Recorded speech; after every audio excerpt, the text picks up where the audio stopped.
Boa noite a todos. Sejam todos bem-vindos. Que a paz do nosso Senhor Jesus nos inspire a todos nessa noite de estudos. Que a espiritualidade amiga da nossa casa possa abraçar a cada um de nós que chegamos aqui hoje. Sejam todos bem-vindos, vocês que chegam à nossa casa pela primeira vez, que essa seja a primeira de muitas vezes. Sejam bem-vindas.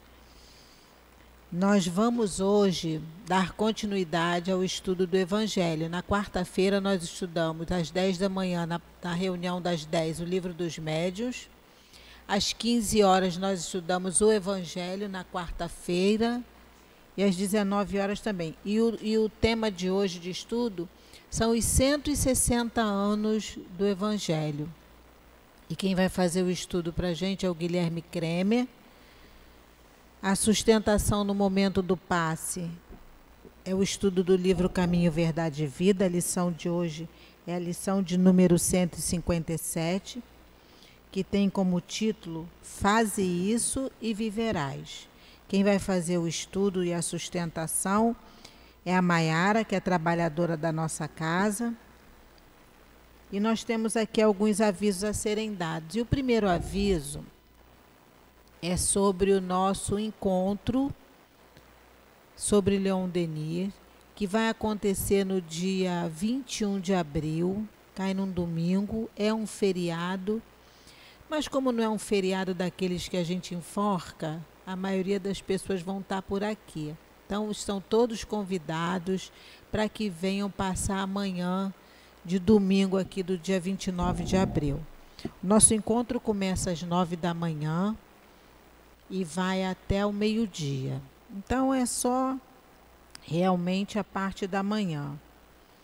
E é muito bom porque a gente passa uma manhã conversando sobre Leon Denis. Nós temos aqui 3 encontros no decorrer do ano. O primeiro é sempre em abril, do Leon Denis. Em outubro é o encontro de Kardec. E em novembro, o encontro de Jesus. Então, é sempre no domingo e de 9 ao meio-dia. Eu estou fazendo uma corrente para ver se a gente consegue aumentar um pouquinho os horários desses encontros, principalmente o encontro de Jesus, porque é um encontro tão bonito, são tantas informações que quando a gente está fazendo o estudo, a gente fica escolhendo e depois só tem 3 horas para falar de tanta coisa, tão bonito falar de Jesus, né? E aí eu fico pedindo às vezes para aumentar um pouquinho o tempo do encontro de Jesus. Mas vamos lá, quem sabe até o final do ano a gente consegue, né? Vou falar um pouquinho dos estudos da nossa casa. Nós temos vários horários. Durante todos os dias da semana, nessa casa, no CEAP, nós estudamos os livros da doutrina, da codificação. Então, nós temos os 5 livros da codificação, Evangelho, Livro dos Espíritos, Livro dos Médiuns, o Céu e o Inferno e a Gênese, e o que é o Espiritismo. Então, como são vários horários e nós temos também algumas lives, a gente pede que vocês entrem no site do CEAP, www.centroespiritaativopanfiro.com. Ali na livraria também a gente tem um marcador de livro, de página, que tem alguns horários. Alguns horários permaneceram, outros mudaram. Então, no site a gente tem os horários direitinho. Fora as obras da codificação, nós temos também estudos sobre as obras de André Luiz, Dona Ivone Pereira. No domingo, às 9 da manhã, nós temos Parábolas e Ensinamentos de Jesus, do Caibar Schutel. Então, às 17 horas no domingo, nós temos Memória de um Suicida. Então, são vários horários onde fica. A gente tem condição de escolher durante a semana um diazinho. Normalmente é 1 hora de estudo, 1h30. e que a gente pode escolher para vir estudar um pouquinho, porque o estudo realmente ajuda muito. O estudo é que vai abrindo a nossa cabeça para a gente poder entender. A gente tem muitas dúvidas, muitos porquês, e a doutrina espírita nos esclarece muito bem, né? E então estão todos convidados para que venham conhecer o estudo aqui na casa. Tem de manhã, tem no horário da manhã, tem à tarde, tem à noite. Então é bom sempre a gente olhar direitinho, com muito carinho, e tirar uma horinha para estudar um pouquinho. O atendimento fraterno, nós temos atendimento fraterno, ele acontece sempre depois da reunião pública. Então, se alguém tiver necessidade de, depois do estudo, conversar, tirar alguma dúvida, esclarecer, esteja passando por algum momento de aflição, de doença, e tenha interesse de conversar, só continuar sentadinho no seu lugar, que a gente encaminha um trabalhador para que possa orientá-los melhor. Eu gostaria de pedir que, se possível, desligassem o celular ou colocar no modo vibra. Se precisar atender, não tem problema nenhum, pode ir ali fora atender, mas a gente sabe que quando o celular toca, a nossa atenção é desviada para o celular. Então, são 50 minutos de estudo, e que a gente possa permanecer nesses 50 minutos ligado no estudo, que hoje é muito bonito, que vai falar do Evangelho, né, dos 160 anos do Evangelho. E eu vou iniciar agora fazendo a leitura da lição que depois a Maiara vai fazer o estudo para a gente no momento do passe, a sustentação. E essa lição de hoje, do livro Caminho, Verdade e Vida, tem como título "Faze isso e viverás". E Emmanuel traz um versículo do Evangelho de Lucas, e depois Emmanuel traz para a gente o seu comentário a respeito desse versículo. E disse-lhe: respondeste bem, faze isso e viverás. Essa frase de Jesus está lá no Evangelho de Lucas, capítulo 10, versículo 28. E Emmanuel faz o seguinte comentário: o caso daquele doutor da lei que interpelou o mestre a respeito do que lhe competia fazer para herdar a vida eterna, reveste-se de grande interesse para quantos procuram a bênção do Cristo. A palavra de Lucas é altamente elucidativa. Não se surpreende Jesus com a pergunta, e conhecendo a elevada condição intelectual do consulente, indaga acerca da sua concepção da lei e fala-o sentir que a resposta à interrogação já se achava nele mesmo, esculpida na tábua mental de seus conhecimentos. Respondeste bem, disse o mestre, e acrescenta: faze isso e viverás. Semelhante afirmação destaca-se singularmente porque o Cristo se dirigia a um homem em plena força de ação vital, declarando, entretanto, faze isso e viverás. É que o viver não se circunscreve ao movimento do corpo nem à exibição de certos títulos convencionais. Estende-se à vida, a esferas mais altas, a outros campos de realização superior com a espiritualidade sublime. A mesma cena evangélica diariamente se repete em muitos setores. Grande número de aprendizes, plenamente integrados no conhecimento do dever que lhes compete, tocam a pedir orientação dos mensageiros divinos quanto à melhor maneira de agir na terra. A resposta, porém, está neles mesmos, em seus corações, que temem a responsabilidade, a decisão e o serviço áspero. Se já foste banhado pela claridade da fé viva, se foste beneficiado pelos princípios da salvação, executa o que aprendeste do nosso Mestre Divino. Faze isso e viverás. Vamos agora fechar os nossos olhos, elevar o nosso pensamento a Deus nosso Pai, a Jesus nosso Mestre de amor e bondade, a espiritualidade amiga, que desde tão cedo preparou esse ambiente amoroso para receber a cada um de nós.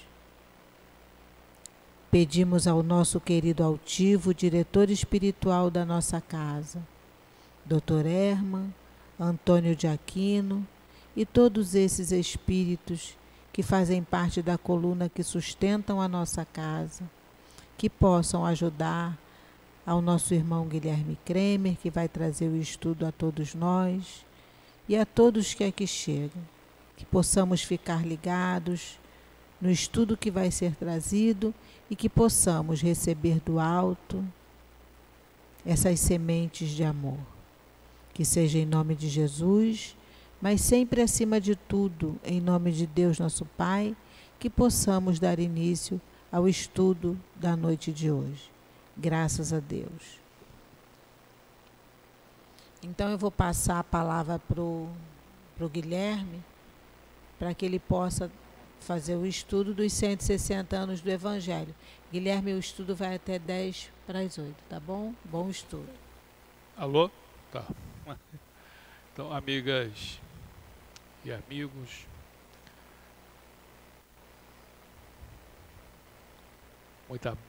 muito boa noite, muita paz, muita alegria pela oportunidade que nos é renovada mais uma vez, de nos encontrarmos numa casa como essa, que é uma casa de Jesus, onde estudamos o Evangelho à luz da doutrina espírita, o que na essência é uma oportunidade que jamais devemos desconsiderar. É interessante quando entramos ou adentramos uma casa de Jesus, nós sempre sentimos que colocamos de lado algo que sempre trazemos. Nós vivemos com uma armadura invisível, o nosso próprio ego ou da nossa personalidade transitória, e nos protegemos atrás dela. É uma armadura normalmente que revela ou é expressa na nossa vaidade, nosso egoísmo. E quando adentramos numa casa como essa, é como se estivéssemos retirando essa armadura temporariamente. Entretanto, ao final, quando saímos, muitas vezes voltamos a envergá-la. Eu não sei se talvez seria interessante trazer aqui um exemplo para expressar aquilo que eu estou tentando significar nesse momento. E eu vou pegar um exemplo de um imperador romano chamado Heráclio. Ele era imperador romano do Oriente, por volta do ano 628. Por essa época, o Império Romano do Ocidente já estava, de certa maneira, destruído. Então você só tinha o do Oriente, que aliás perdurou muitos outros séculos. E por volta de 628, a cidade de Jerusalém foi invadida pelos persas. Sabemos que a cidade de Jerusalém sempre esteve às voltas com problemas de dominação, de guerras, lutas, sítios. São dezenas e dezenas, né? No ano de 628 foram os persas. Eles entraram em Jerusalém e foram até a igreja do Santo Sepulcro. E lá retiraram a cruz que teria sido utilizada por Jesus. Essa igreja, evidentemente, dessa época já não existe mais, foi construída uma outra em cima dela.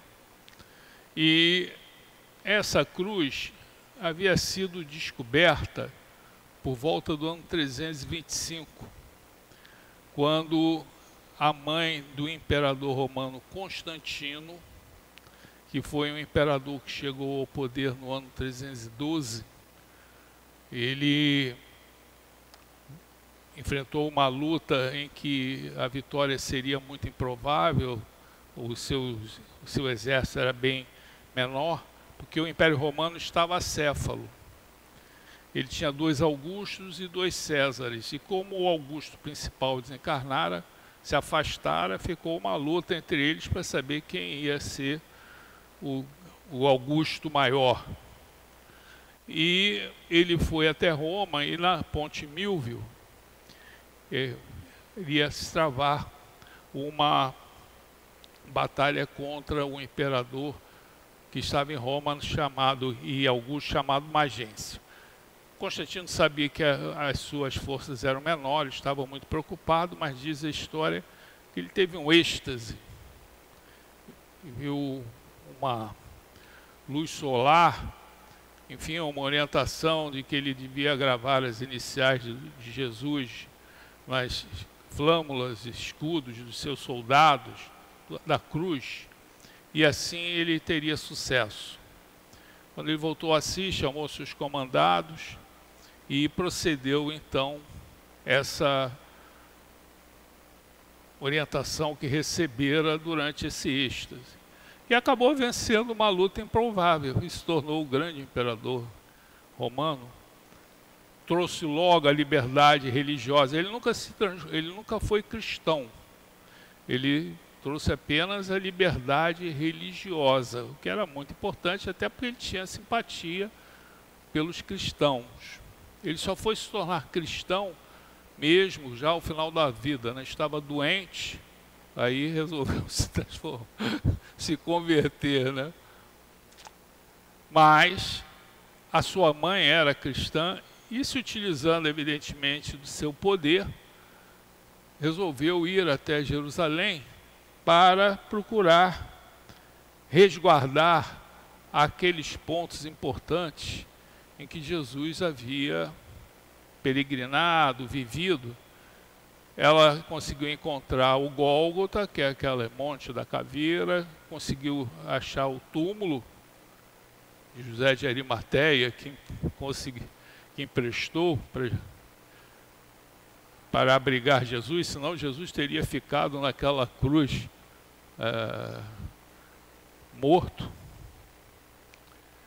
E falam que no Gólgota ela conseguiu até descobrir 3 cruzes. Claro que 2 seriam dos ladrões e uma terceira seria de Jesus.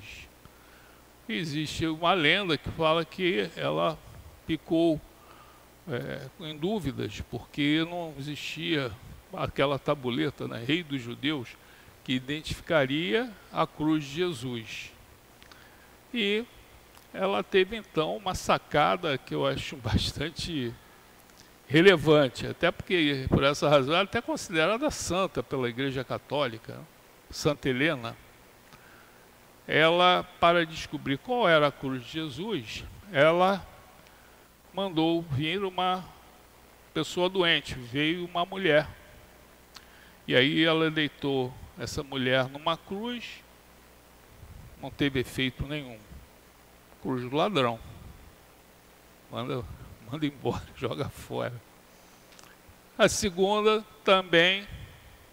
Na terceira, quando essa mulher deitou sobre a cruz, ela ficou saudável. Cruz de Jesus. Então ela teria achado a cruz de Jesus. Ela cortou uma parte, deixou a grande parte na igreja do Santo Sepulcro, e o resto ela levou para Roma para ficar cortando pedacinho para distribuir para todo mundo, né? Diz até que o rei de Portugal, à época do descobrimento do Brasil, ele tinha um camafeu, um pedacinho dessa cruz. Tanto quando Pedro Vaz escreveu a carta para Portugal, para o rei, anunciando a descoberta, né, das terras de Vera Cruz, o rei de Portugal mudou.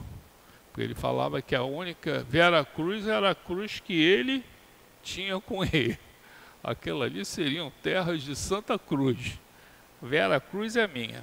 Então, parte dessa cruz ficou na igreja e em 628 os persas entraram em Jerusalém e roubaram essa cruz. Claro que o imperador romano do Oriente, que era Heráclio, era o responsável pela segurança daquela relíquia que era fundamental para eles, para o cristianismo. E foi até Jerusalém, depois combateu os persas, venceu os persas e recuperou a cruz. E aí, evidentemente, retornou a Jerusalém como um grande vencedor, com aquela pompa toda. E aí ele desfilou com, evidentemente, com uma armadura toda pomposa, vaidosa, né? Dourada, que refletia o sol, né? Provavelmente com brilhantes e pedras preciosas, e aquela cruz. E, entretanto, quando ele foi adentrar na igreja, ele não conseguiu. Ele não conseguia entrar. Ele não conseguia. Então ele foi inspirado e ele se apercebeu da situação. Estava carregando a cruz de Jesus e ele, com aquela pompa toda, foi até um local mais reservado, tirou toda aquela parafernália, colocou um manto simples, pegou a cruz e conseguiu adentrar. É mais ou menos isso que eu quis colocar aqui. Sempre que nós chegamos nessa casa, nós retiramos as nossas vaidades, nosso orgulho, nosso egoísmo. E o grande exercício é você voltar para casa e procurar manter com a mesma, que a cruz, que a armadura aqui é outra, né? Aqui, como Paulo falava para o seu grande filho espiritual, foi Timóteo, ele escreveu 2 cartas para Timóteo. Timóteo, você tem que ser que nem o soldado do Cristo. O soldado do Cristo tem o capacete da esperança, o que protege a mente é a esperança, né? Porque criatura sem esperança não pode nada, né? É o capacete da esperança, o coraça da fé e da caridade. São as 3 virtudes teologais que ligam a criatura a Deus. É essa couraça que nós temos que ter, não aquela simbolizada pela essa armadura do imperador Heráclio. Então, muita paz. Foi só uma reflexão inicial. Nós temos que, evidentemente, hoje fazer algumas reflexões sobre os 160 anos do Evangelho segundo o Espiritismo, trazido em 18 de abril de 1864, meados do século XIX.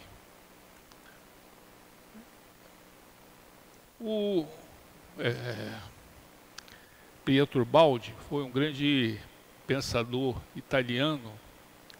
Ele veio viver até aqui no Brasil, desencarnou aqui no Brasil, escreveu livros de alta profundidade, de grande espiritualidade. Embora não seja doutrina espírita, ele reflete o pensamento das altas esferas espirituais da onde ele provém. Isso quem afirmou foi Emmanuel, porque Pietro Baldi esteve com Chico Xavier. E Pietro Baldi comentava que cada século tem uma característica que lhe é própria. Então, a doutrina espírita foi codificada depois do século XVIII. O século XVIII era o século, foi conhecido como o século das luzes, quando foi definitivamente estruturado o racionalismo, a razão, propiciando o desenvolvimento científico através da metodologia e experimentação científica, legando ao século XIX uma avassaladora desenvolvimento científico e possibilitando também a codificação da doutrina espírita. Porque quando nós analisamos as 3 revelações, a primeira de Moisés, 1.300 anos depois vem a segunda revelação com Jesus, a terceira veio no século XIX. Quer dizer, muito mais tempo, quer dizer, o espaço entre a primeira e a segunda foi mais curto do que entre a segunda e a terceira. Porque para a terceira ser trazida à humanidade, era necessário ter estabelecido aquele desenvolvimento científico. Era fundamental que isso acontecesse. Bem sabemos que com o desenvolvimento da razão e da ciência, acabou-se criando quase como se fosse um fosso entre a religião e a razão, a fé e a razão. Tanto que, ao final do século XVIII, quando aconteceu a Revolução Francesa, foi uma revolução que transcorrida aí em 1789 a 1794, o povo entrou dentro da Catedral de Notre Dame, tirou ali as imagens religiosas e procurou erguer uma estátua à deusa Razão. A razão era muito prevalecente, até porque a religião estava baseada em dogmas, numa fé cega. E isso, evidentemente, cria um fosso bastante profundo. O século XIX, por essa razão, ele teve início com um Deus não necessário.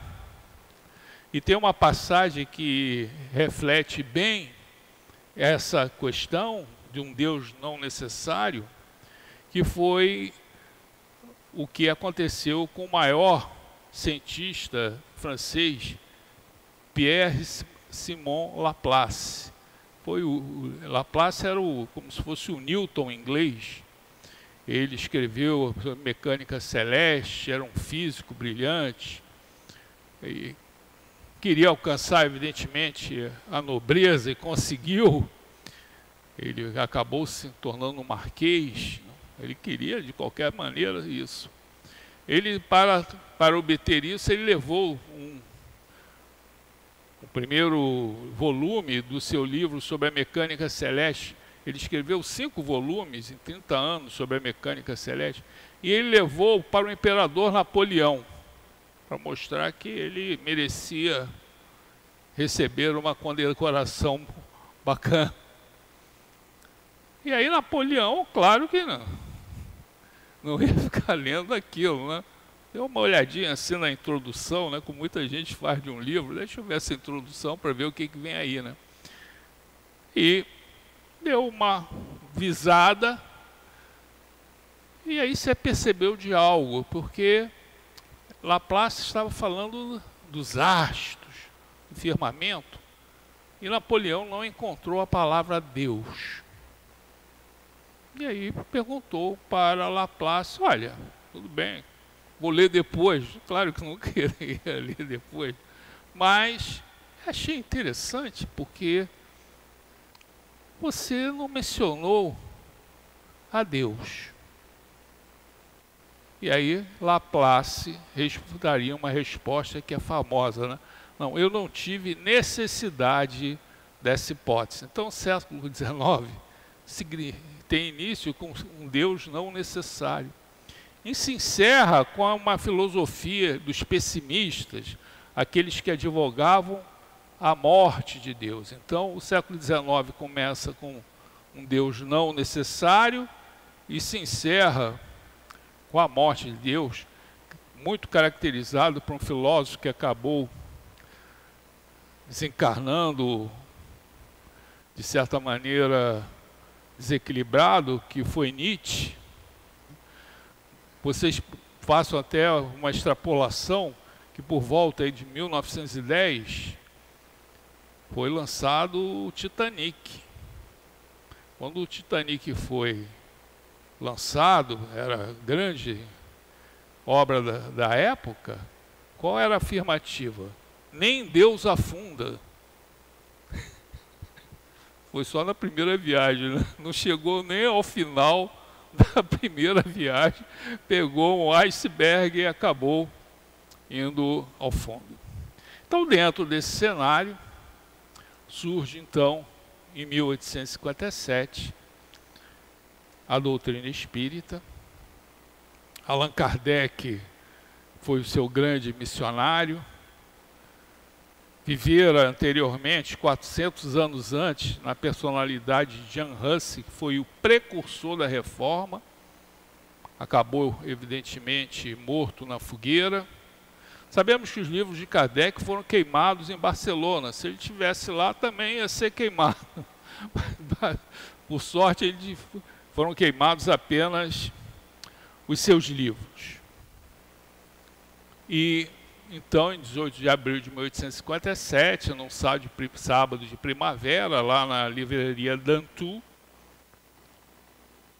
na Galeria d'Orléans, né, no Palais Royal. Esse Palais Royal fora construído pelo cardeal Richelieu, que tem uma ligação com a nossa doutrina, né? Porque Richelieu, em personalidade anterior, teria sido Alarico, um conquistador de Roma, a criatura que conseguiu conquistar Roma por primeira vez no ano 410, época de Santo Agostinho. E ele reencarna como cardeal Richelieu, mas não consegue avançar espiritualmente e pede então para vir na condição de um leproso, e vem na personalidade de Jesus Gonçalves.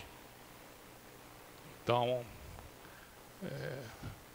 nesse Palais Royal, então, na Galeria d'Orléans, Kardec lançaria o Livro dos Espíritos, que, aliás, fiquei imaginando, né, esse livro numa vitrine, você passa o título totalmente diferente, né? O Livro dos Espíritos.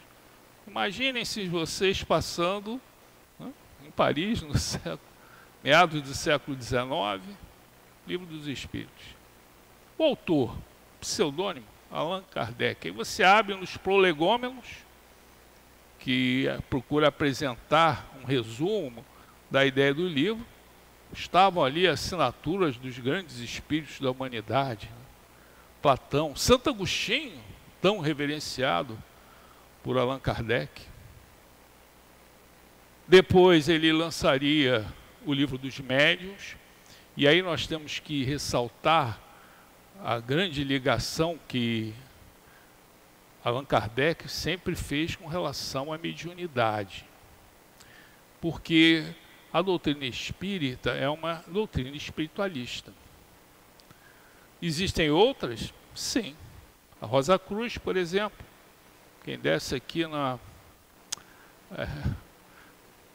desce a estrada da Gávea, vindo da Tijuca, né? Quando chega aqui na Barra, enfim, tem lá um templo Rosa Cruz. É bem mais antigo que a doutrina espírita. Bem mais antiga. Século XVII. Entretanto, ela não considera a mediunidade. Entretanto, Allan Kardec trouxe essa revelação através da mediunidade. Aqueles fenômenos que eram referência em Paris, você não dava uma festa bacana se você não tivesse um piano que tocasse sem ninguém, sozinho, ou as mesas que giravam, era aquela invasão dos espíritos. Todo mundo via isso uma futilidade. Alguns viram um fenômeno sério, em especial Allan Kardec, que identificou que havia uma causa nesses fenômenos. E começou então a perguntar para essa causa, aquilo que estava originando esses fenômenos, os porquês. E aí saiu o Livro dos Espíritos. E mais, eu acho que um dos primeiros livros elaborados em perguntas. Imagine se o Livro dos Espíritos fosse escrito em texto. Seria muito mais difícil para o nosso entendimento. Acho até que ele foi muito influenciado por Santo Agostinho, porque Santo Agostinho é o maior filósofo cristão e ele pensava perguntando. A característica do filósofo é fazer as suas perguntas.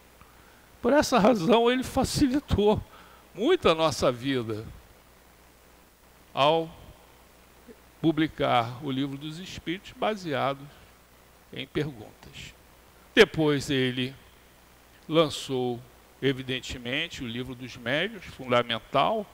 Como eu falei, a doutrina veio através da mediunidade. Nenhuma outra religião espiritualista tem essa característica da doutrina espírita. E por fim, em 1863, Allan Kardec resolve se afastar de Paris. Ele vai para San Andrés. Em San Andrés, ele começa a escrever um livro que só ele sabia que estava escrevendo. Nem o seu editor sabia que ele estava escrevendo. Claro que a doutrina espírita tem um caráter muito pessoal de Kardec. Porque vocês imaginem o que ele devia de ouvir de gente no ouvido dele, eu acho isso, eu acho aquilo outro. Ele até ouvia, mas quem decidia era ele. Tem um caráter muito pessoal. Ele resolveu se afastar diante da importância desse livro. Porque as reações, Livro dos Espíritos, tudo bem, vai ter uma reação lá, aqui, né? A Livro dos Médiuns também, mas quando você vai abordar o Evangelho, as reações seriam muito mais profundas, muito mais intensas. Era um período que, só para vocês terem uma ideia, o que aconteceu em 1863. Em 1863, e nós encontramos essas referências no livro Obras Póstumas. Foi escrito em 1890. Foi depois que Kardec desencarnou. É muito interessante esse livro, não deixem de ler, Obras Póstumas. E no livro Obras Póstumas, Kardec comenta um livro que foi lançado em 1863. O livro do Evangelho seria em 1864. A Vida de Jesus, de Ernest Renan. Ernest Renan era um linguista, um profundo conhecedor do Evangelho. Ele foi fazer arqueologia na Palestina. Então era uma criatura de muita importância. Retornou à França. E quando ele retornou à França, o imperador, à época de Kardec, era Napoleão III, que concedeu a ele a condição de catedrático de línguas antigas na escola de França.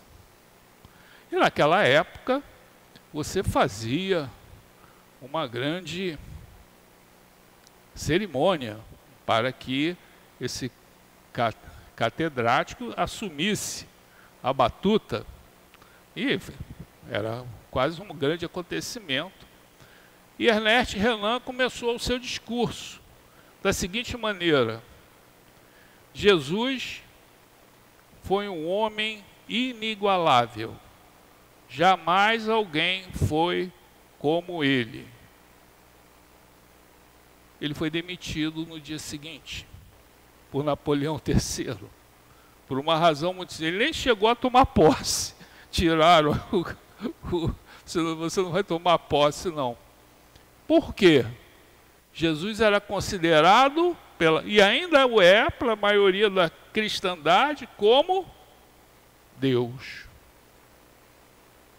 Não como um homem.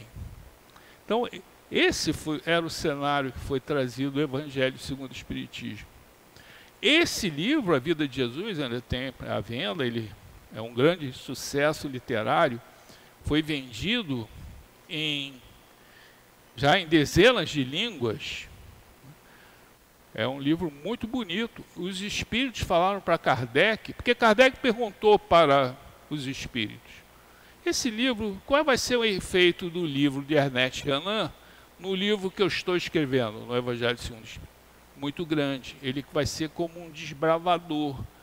Ele vai limpar o caminho, embora não com as informações que o Evangelho segundo o Espiritismo iria trazer, baseado, evidentemente, naquelas pilares da doutrina espírita. Então, Allan Kardec, vejam, esse era o cenário. Ernest Renan foi demitido. Em 1864 ele ia lançar. É interessante que ele estava escrevendo esse livro, e ninguém sabia onde é que está Kardec. Está em San Andrés. O que ele está fazendo? Ninguém sabia. Ele mandou uma carta para a Sociedade Espírita de Paris, para que os médiuns que lá trabalhavam, era um centro espírita, né, respondessem, os espíritos superiores, o que eles achavam da obra que ele estava escrevendo em San Andrés. E aí os espíritos superiores responderam o seguinte: é uma obra da mais alta importância para a religiosidade das criaturas. E mais, é uma obra também importante para as sociedades. Não é só a nível individual, para mim, a nível individual como pessoa, mas para as sociedades. Foram as palavras dos espíritos para Allan Kardec. Aí ele, evidentemente, continuou a escrever, terminou, levou para o seu editor, em 1874. Eu falei que Kardec, ou a doutrina, tem um caráter muito pessoal de Kardec. Ele ouvia de todo mundo, mas quem decidia era ele. Ele tinha botado até um título diferente: Imitação do Evangelho. Repare que o título de um livro sempre é importante, né? E aí o editor dele, Kardec, você tem que mudar esse título. Eu também concordo, eu também não gostaria de ter esse título, não. Mas Kardec ouvia, ele tinha bom senso. Então colocou o quê? O Evangelho interpretado segundo a doutrina espírita. E por que Kardec se afastou em San Andrés para escrever o Evangelho segundo o Espiritismo? Porque quando nós lemos as obras de Kardec, elas têm que estar conectadas. Então vamos ao Livro dos Espíritos. No Livro dos Espíritos, lá quando ele fala e estuda as leis morais, as leis naturais, a época de Kardec se discutia muito o que seriam essas leis naturais. Por isso que a parte terceira do Livro dos Espíritos é sobre as leis naturais. E aí Kardec tem uma pergunta que falou o seguinte para os espíritos: o que é lei natural? Aí os espíritos, vou simplificar, né? E os espíritos responderam: não, as leis naturais são as leis divinas. Valem em toda a época, todos os instantes. E aí, claro que Kardec perguntou: elas... Onde é que tem um livro para a gente saber onde elas se encontram, para que nós possamos estudar? Não tem um livro, porque elas estão inscritas na consciência de cada um. Aí Kardec: mas nós somos muito diferentes. Temos percepções diferentes. Como é que isso... Por que isso acontece?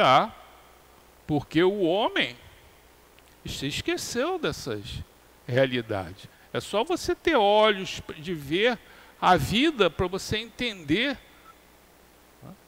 a magnificência e a presença de Deus. O cara que olha... E olha que na época não tinha nem esses telescópios hoje que estão prescrutando aí o universo, né? Botando até abaixo. Esse último telescópio que foi lançado, está colocando abaixo aquela teoria do Big Bang. Big Bang já era. Os homens se esqueceram. E aí Kardec, tá, mas quem é o modelo? Quem é que ensinou e praticou? Não adianta só ensinar, tem que praticar, né? Quem ensinou e praticou essas leis divinas? É a resposta mais curta do livro dos Espíritos. Jesus. Oi? Jesus. Vou botar depois um pouquinho dela. Jesus é a resposta mais curta. Aí, Kardec refletiu com os espíritos. Mas espera aí. Jesus não escreveu nada, mas aqueles que o acompanhavam, escreveu. Temos 4 evangelhos. Temos Paulo, que depois também veio complementar. Se ele foi o maior modelo e nós temos o evangelho, qual é a contribuição da doutrina? Ele foi corajoso, Kardec. O que nós estamos fazendo aqui? Está ali no evangelho. Aí os espíritos comentaram com ele. Entretanto, Jesus trouxe essa verdade numa dimensão apropriada para a época, com símbolos, metáforas, que precisam ser explicadas. Então, essas perguntas refletidas por Kardec levaram-no a, bem, agora eu vou procurar interpretar o Evangelho com as luzes que a doutrina espírita está me proporcionando. E aí, em 1864, ele acaba lançando, em 15 de abril, o Evangelho segundo o Espiritismo, que, segundo ele mesmo falou, seguiu uma metodologia. Kardec procurou ver mais os aspectos morais, não as predições, as curas, ou o dia a dia de Jesus, que evidentemente são muito ricos. Ele quis focar nos aspectos morais. E ele procurou, ao escrever o Evangelho segundo o Espiritismo, ele não quis seguir uma cronologia do Evangelho. Ele procurou estabelecer uma metodologia para isso. E qual é essa metodologia? Nos 4 primeiros capítulos do Evangelho segundo o Espiritismo, nós encontramos aqueles pilares da doutrina espírita. São aqueles pilares que nós podemos utilizar em todas as passagens do Evangelho. Claro que Kardec não poderia ficar refletindo sobre cada passagem do Evangelho, senão ia dar. Quem fez isso mais ou menos é o nosso Emmanuel, né? Ele daria um livro do Evangelho desse tamanho. Então, os capítulos de 1 a 4, eu encontro aqueles pilares da doutrina espírita: reencarnação, a imortalidade da alma, primeiro capítulo, as revelações, onde ele faz até para mim, uma deferência especial a Santo Agostinho. Na minha visão, acho que é Santo Agostinho quem estava muito junto a ele na elaboração do Evangelho. Você às vezes ouve aí pelo YouTube, não, era outro espírito, esse ou aquele. Por que Kardec, no capítulo 1, faz uma referência especial a Santo Agostinho? Já pensaram? Por que isso? Por que não foi São João, não foi Platão, não foi outro? Não, foi Santo Agostinho. Depois ele fala das muitas moradas, que também é uma visão importante para a doutrina espírita, né, dessa transmigração espiritual que existe, né, entre os mundos habitados, e a reencarnação. Depois, Kardec ainda se utilizou de uma pergunta que ele fez no Livro dos Espíritos, quando ele arguiu os espíritos na seguinte questão: o que se torna um espírito evoluído? O que se torna? O que é um espírito evoluído? Eu não sei o que é o número da questão, tá, gente? Mas não sei se é 157, não sei. Mas tem essa pergunta. E aí os espíritos se tornam um espírito bem-aventurado. Por essa razão, bem-aventurado se torna um espírito bem-aventurado? Mas Jesus falou das bem-aventuranças aqui. Então, dos capítulos 6º, do 5º ao 10º, nós temos o que? As bem-aventuranças. O que se torna um espírito evoluído? Um espírito bem-aventurado. Por isso ali nós encontramos as bem-aventuranças. Do capítulo 11 ao capítulo 17, Kardec vai nos fornecer todas as recomendações, reflexões, para nós nos tornarmos o quê? Um espírito bem-aventurado. Nós sabemos que estamos longe dessa condição, não é? Longe. Então, de 11 a 17, ele procura trazer uma série de orientações.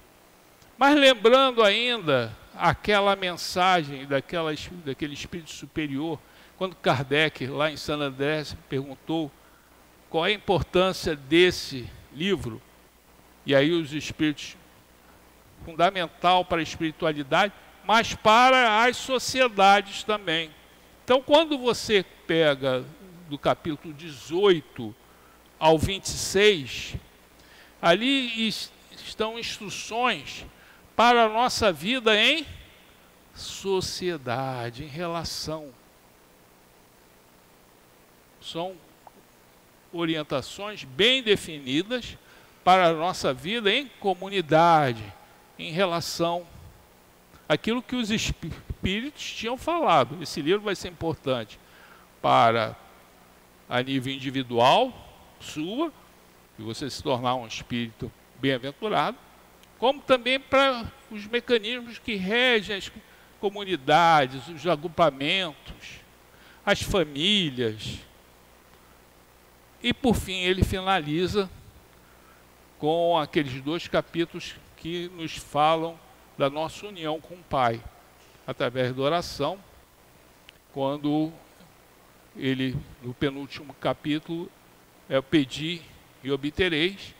E o último capítulo, Kardec destrincha para nós uma série de preces, porque as pessoas não sabem orar. Não sabem orar hoje, vocês imaginem no século XIX, porque as missas eram em latim, ninguém entendia nada. Você já entender a sua língua já é difícil, imagina se nós estivéssemos falando aqui em francês, que foi a língua de Kardec. E as pessoas não sabem orar. Então Kardec, olha, e é um capítulo muito interessante, porque ele faz uma avaliação. Ele só não coloca a sugestão da prece, ele faz uma reflexão. Não é um capítulo assim secundário, ele fecha. Então, se alguém está nascendo, o que eu devo falar? Para todas as situações da vida importantes, é aquela ligação que você tem que ter com o Pai. Se alguém está nascendo, se alguém está doente, se alguém está obsediado, se alguém está morrendo, você tem que estar sempre orando. E ele procura então trazer, né, para nós uma prece, ou mais de uma, em cada um dos casos. Evidentemente que esse evangelho nós sempre utilizamos na doutrina, como colocamos, muitas passagens não são encontradas no evangelho, porque Kardec não poderia as colocar, por exemplo, dar um um exemplo simples. Aquele capítulo em que Kardec faz a abordagem da fé, a fé que transporta montanhas. Por exemplo, eu tenho uma passagem do Evangelho que eu gosto muito. Aí fico, poxa, Kardec, por que você não botou essa passagem aqui, que é aquela passagem do centurião da cidade de Cafarnaum, que tem o seu servo doente, e aí ele pede ajuda aos doutores da lei, enfim, da sinagoga, que pedissem a Jesus, que era judeu, para que ele curasse o seu servo. Jesus já vinha realizando várias curas, ele tinha todo o poder de chamar, ele nem pedia nada. Mandava lá uns soldados, ó, vem aqui e cura meu servo. Mas ele fez o caminho certo, pediu. E soube que obtivera êxito. Jesus concordou em ir até a sua casa para curar o servo. E o mestre começou a se dirigir para a sua casa. E na casa dele, ele começou a ver o seguinte: ele era um pagão, militar, romano, pagão. Então a sua casa era adornada de símbolos pagãos, estátuas, talvez ali alguma estátua ao deus romano, né? Mercúrio, não sei. E aí ele pensou, Jesus é judeu, por que eu vou impor isso a ele, vir ao meu ambiente pagão? E foi em direção ao mestre, que vinha em caminho oposto. Olha, você não precisa ir à minha casa. Eu estou acostumado à disciplina e à ordem. Eu mando e os meus soldados obedecem. Você também tem essa condição. Você não precisa ir à minha casa. Basta dar uma palavra. Repare, né? O poder da palavra, né? Basta uma palavra e meu servo, você ficará curado. E aí Jesus se emocionou e falou, realmente, não vi tamanha fé em Israel. Ele não viu essa fé com os religiosos, aqueles que frequentavam lá o sinédrio, as sinagogas.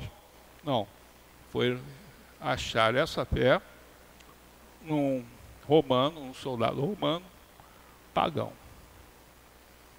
Mas nós podemos se utilizar, né, daqueles 4 primeiros capítulos que trazem os postulados da doutrina espírita para tentar interpretar todas as outras passagens que não foram incluídas no Evangelho segundo o Espiritismo.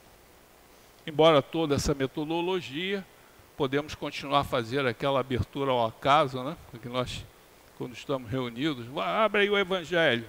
Aí abrimos, normalmente vem as lições mais adequadas que estamos precisando, mas temos a certeza que Kardec, ao escrevê-lo, o fez com a metodologia que eu entendo que ele deve ter utilizado. Pode nem ter sido essa, mas é a que eu penso que ele deve ter utilizado, porque até na introdução ele falou, eu fiz de maneira metodológica. Coerente com a sua condição, que era um homem de bom senso, né? O bom senso encarnado. Então são essas reflexões que eu tinha a fazer, agradecer o convite, a oportunidade. Já sei que eu vou botar a minha coraça saindo dali, né? Espero que um pouco menos pesada, né? Porque certamente estamos aliviados, né? Sempre que chegamos a essa casa, isso é promessa de Jesus, né? Vinde a mim todos vós, que estáis cansados, e sereis aliviados. Isso é promessa. Mas aliviado não quer dizer que ele vai tirar a cruz que nós temos que carregar, porque ele levou a dele. O alívio é o sobrepeso que nós incorporamos nas nossas cruzes. Nós estamos sempre a reclamar, a duvidar, E pedimos essas cruzes lá antes de reencarnar. E isso é aliviado. Saímos aqui aliviados. Não precisamos gastar energias extras para carregarmos isso que nós mesmos construímos. Porque as nossas cruzes já são pesadas, bem sabemos. Nunca vi alguém falar, minha cruz é leve. Não existe isso. Todo mundo tem a sua cruz. Mas nós temos que cuidar do sobrepeso. Agora, isso é a promessa, mas ele fez a proposta. A proposta é a seguinte: e aprendei comigo. Aprender é o quê? Estudar, né? Aprendei comigo, sobrando e humilde de coração, e alcançareis descanso. Descanso não é como nós imaginamos. Sendo deitado, vendo televisão, coisa e tal, nada disso. Passeando, não. Descanso era uma palavra bíblica. Era a promessa de Deus ao povo israelita, de que eles iriam encontrar descanso. É o descanso das nossas próprias imperfeições. Isso aqui nos cansa, que nos martiriza, são as nossas próprias imperfeições. Então, muita paz a todos.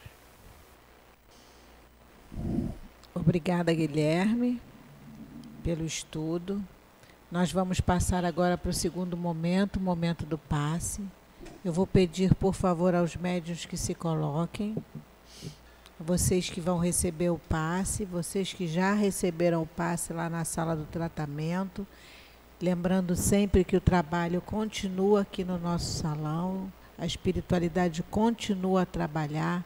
Então vamos todos fechar os nossos olhos, elevar o nosso pensamento ao nosso Mestre Jesus, nosso médico maior, pedindo que nesse momento, Senhor, possamos receber os fluidos tão necessários ao nosso refazimento. Que possamos, através dos médiuns da nossa casa, receber o amor e te pedir, Senhor, que possamos ser merecedores da cura, do que viemos buscar na tua casa. Então, Senhor, te pedimos, sê conosco nesse momento e te pedimos para dar início ao trabalho dos passes. Graças a Deus.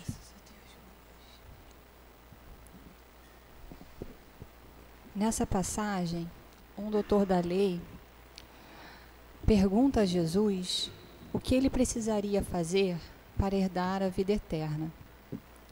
E Jesus devolve a resposta fazendo a ele uma pergunta, com o objetivo de fazê-lo raciocinar a respeito da sua dúvida. E lhe diz: o que é que está escrito na lei? Como é que leis? E o doutor da lei responde: amarás o Senhor teu Deus de todo o coração, de toda a tua alma, de todas as tuas forças, e a teu próximo como a ti mesmo. E Jesus diz a ele: respondeste bem, como quem diz, a teoria você já sabe. E continua a lhe dizer: faze isso e viverás a vida eterna. E Emmanuel vem nos advertir que dentro do movimento cristão, diariamente essa cena se repete, onde nós, cristãos, conhecedores da lei, dos ensinamentos de Jesus, conhecedores do dever que nos cabe e compete, de maneira insistente, pedimos e queremos orientação de como agir em todos os âmbitos e setores da vida terrestre. Quando, bem na verdade, a resposta está em nós mesmos. A resposta já não foi dada há 2000 anos. E há 160 anos, a chave interpretativa nos foi entregue. Não há mais dúvida em relação a isso. E Emmanuel conclui: se já fostes banhado pela claridade da vida, faz o que aprendestes com o Divino Mestre Jesus para herdar a vida eterna. Fazes isso e viverás. Muitos dos nossos problemas, dificuldades, desequilíbrio têm como causa em não fazermos o que a lei diz. Estamos em prova, meus irmãos, e a exemplo da instituição escolar, o professor não dá a resposta para o aprendiz na hora do teste. Entretanto, todos os ensinamentos já foi dado, cabe a ele aplicar. O mau desempenho do aluno não é culpa do mestre, não é culpa do professor. Toda a moral do Cristo se resume na prática da caridade e do amor. Não cabe mais dúvida em relação a isso. Nós já sabemos. O que nos falta é aplicarmos. Será que estamos aplicando o amor? Será que estamos vivenciando a prática cristã, os ensinamentos de Jesus? Que possamos sair daqui refletindo sobre essa passagem. Que Jesus nos ajude, agora e sempre. Muita paz. Eu vou fazer agora a leitura da mensagem do plano espiritual.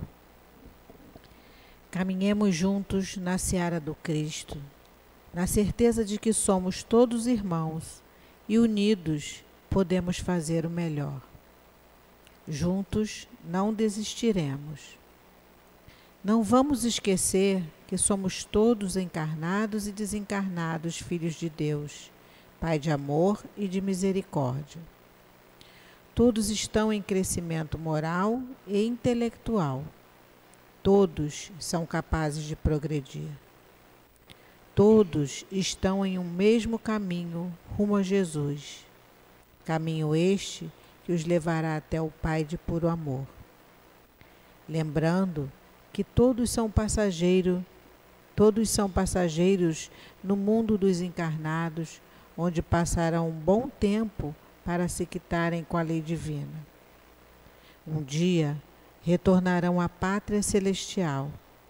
Façam por onde para serem abraçados ao se verem livres do peso do corpo carnal. Sabemos que são colocados nessa matéria pesada não para estacionarem, mas para crescerem como almas, como homens cristãos, que às vezes, sem prestar atenção nos chamados divinos, caem, lamentavelmente, desacreditados do Pai e até do meigo Nazareno, amaldiçoados pelos seus atos, por usarem erradamente o seu livre-arbítrio, sendo arrastados para a lama com sua própria consciência. Consciência esta que lhes dará anos de dores e angústias. Sejam vigilantes em preces para que não venham a passar por tais arrastamentos de consciência. Vivam no mundo e não sejam do mundo, já que são irmãos e filhos do Pai de amor. Tenham na consciência a certeza de que há alguém designado a cuidar de vocês, e esse foi orientado e não os abandonará. Cristo, sem pecados, foi arrastado e crucificado, quiçá por alguns de nós, por trazer os ensinamentos do Pai, por combater o mal que já existia entre os homens. E ele, mesmo assim, seguiu livre com sua consciência e hoje é o responsável por todos nós e em seus ensinamentos propaga que somos todos irmãos. Vide o Evangelho de Mateus, capítulo 23, versículo 8. Vós, porém, não queirais ser chamados Rabi, porque um só é o vosso Mestre, a saber, o Cristo, e todos vós sois irmãos. E a ninguém na terra chameis vosso Pai, pois somente Deus no céu é o seu Pai. Palavras do Mestre Jesus. Paz a todos vocês, um guia e irmão trabalhador do Cristo. Gratos estamos, Senhor, por mais uma vez termos chegado à Tua casa, escutado os Teus ensinamentos. Mas te pedimos, Senhor, ajuda-nos para que possamos realmente pôr em prática as Tuas palavras na nossa vida. Somos gratos, Senhor, a esses espíritos, ao nosso querido altivo diretor espiritual da nossa casa, a quem pedimos sempre que continue nos encorajando a direção do plano físico da nossa casa, por quem nós devemos sempre orar, pedindo a esses espíritos que continuem dando força e sustentando a nossa casa. Pedimos a Jesus, mas sempre a Deus, nosso Pai maior, que continue conosco, que nos leve aos nossos lares em paz. E pedimos assim, Senhor, a permissão para darmos por encerrado os estudos e os trabalhos da noite de hoje no nosso SEAP. Graças a Deus.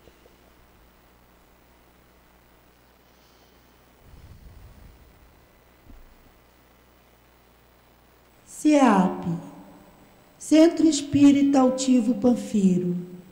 Uma casa de amor.